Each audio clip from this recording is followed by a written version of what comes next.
So hey guys, তোমরা সবাই কেমন আছো? আশা করছি সবাই ভালো আছো। আমি অনেক ভালো আছি।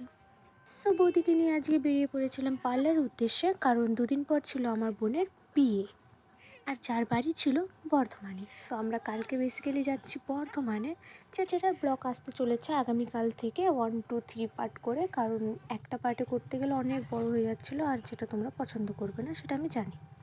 হ্যাঁ, চলো এখন আপাতত পার্লারে যাওয়া যাক। আসলে আমাদের বাড়ি থেকে পার্লারটা ছিল অনেক দূরে, মোটামুটি 6 থেকে 7 কিলোমিটার। তো সেখান থেকে আমাদের টোটো করেই যেতে হচ্ছিল।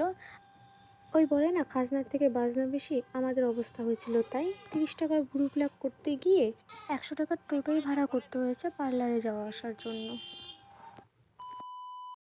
এদিকে আমরা পার্লারে পৌঁছে গেছি। পার্লারে পৌঁছে দিকে অলরেডি একটা দিদির ভুরু প্লাক করছিলেন।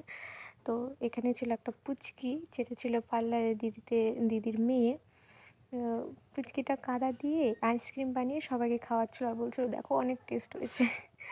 এর মধ্যে আমি বসে পড়েছিলাম ভুরু প্লাকের জন্য। ভুরু প্লাক করার পর আমরা গিয়েছিলাম শপিং করতে, বৌদির জন্য কিছু ড্রেস নেওয়ার জন্য। তারপর অনেক রাত্রি হয়ে যাওয়ার জন্য না ঠিকমতো ভিডিও করতে পেরেছি, না খাওয়া দাওয়া করতে পেরেছি, তাড়াহুড়োয় শুধু বাড়ির দিকে রওনা হয়ে গেছিলাম।